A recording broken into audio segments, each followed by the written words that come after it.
Dario Franchitti, of course, you're sponsored by Banana Boat, so why not have a banana by my microphone as I talk to you a little bit about May? And you've had some pretty good Mays here, but May 2013 pretty much blows, doesn't it? I have to say, May 12 was, up until this point, was almost as bad. Really was. I mean, I was pulling my hair out, and then we showed up on carb day. Yeah, exactly. Showed up. That's why I kept growing it. Showed up on carb day, and Honda brought a new engine. It was a big step up. The car was good. Mm-hmm. My engineer, our engineers, all the engineers on the Target team have been working their butts off to try and give us a half-decent car. We'll see if we get it tomorrow. We'll see if Honda bring a big engine. But it's been a stressful month. How does it fall so far off the map compared to 2012? You're rolling to the same track, got the same people around you, relatively the same atmosphere. What happens? That's what I asked. Firestone brought a slightly different tire, and it's not their fault. You know, it's not something they've done wrong. They just brought a slightly different tire, and the track's lost a bit of grip over the winter, and we've just been struggling to deal with it. You know, some guys have got it right. You know, obviously Honda were at a disadvantage in qualifying too. We weren't the fastest Honda though, so we obviously didn't do the best job with our cars. So it's a little bit of this, a little bit of that, and we need to get it together for race day. Pity, poor me. Come on, it was Chevys last year that were fast. They did the qualifying, and then the Hondas kicked ass in the race. That's all that matters. Dario, you got it again in the bag. Come on. It depends what happens tomorrow, right? That's the big thing. If Honda can bring a big step, and if we can get our car handling right, we've got a good chance. You know, we've got a chance of competing anyway. If we don't get the car right, or if Honda don't bring a big step, it's going to be a tough day because, you know, there's so many good drivers and teams out there, and people aren't making mistakes. So you've got to go out there and grab them.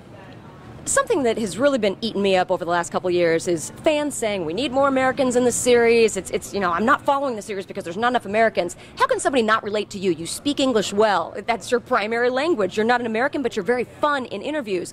Why do people get stuck on this, we need more Americans in the series? They always confuse me because as far as I've ever seen America is a country of imports. Everybody's, you know, whether they're Italians or Polish or Irish or Scottish or English or French, it's a country, people have come here. And so I don't quite get that. But then the other point to your question, last year Ryan Hunter-Reay won the championship. Last lap, I mean, literally last lap, it was down to it. He grabbed that championship. He won it. Nobody gave it away. He won the bloody thing. I heard it a lot. We need an American champion. It was like at one point it was anybody but Ganassi car, anybody but Dario, and then it was we need an American. And Ryan did it, and everybody ignored him. They were talking about politics 2 days after the race. I'm like, really? Really? You got everything you wanted. This guy deserves, you know, what? The same thing with Ryan. What? Ryan's good personalities, talks well, a young American guy, great story. Everybody ignored him. It was like, so some people are never happy, and that pissed me off. That really pissed me off, and I felt bad for Ryan. And I talked to him about it over the winter. We got back and forward on the phone quite a bit about, you know, just him being ignored. Dario Franchitti here in the SpeedFreaks pits. So what can be done? I know it's the million-dollar question. NASCAR's the 800-pound gorilla in the room, and somehow IndyCar has the better product on track, but it's not getting the TV viewing. What can be done?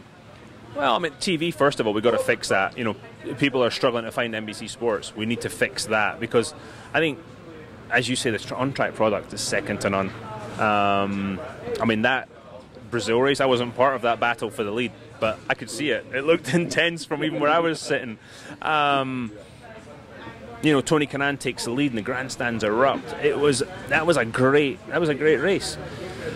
So we've got to get people watching on the non-network races, and we've got to do a better job telling the good stories, not focusing on the negative. We've got to do a good job. The on-track stuff is great. The Indianapolis 500 last year was I mean, okay, I won it, but I'm kind of biased, but I had Tony Stewart call me up and say that was the best 500 I've ever seen.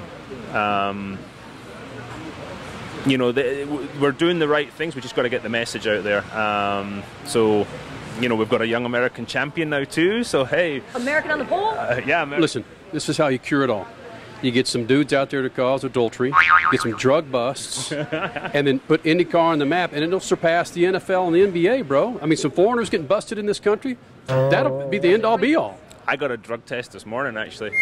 I was in a rules. I'm in this rules committee now, and my phone buzzes like, "Hey, you need to come and get your drugs test." I'm like, "Oh, sorry, gotta go." How does that go when you do a drug test?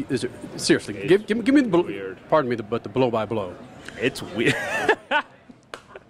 we go into this room and you sign this form, and then you pick a container and you go in a room and there's a dude in the room. Actually, the dude left the room at the critical time, which I was glad about, because once they actually made him stay in there. But then you go pee in a jar and then you seal it and you sign it and they send it, and you should be asking. You get any on you? You should be asking Allmendinger this one. He knows the answer. Anyway, on that subject, how good was that? I mean, that's another feel-good story. AJ had a horrendous year last year. Yeah. There he is running right up front with the Penske guys. Roger's given him a second chance. He's grabbed it. Did you see his interview when he qualified for the race? Yeah. I thought his head was going to explode. How proud he was to be in the Indianapolis 500.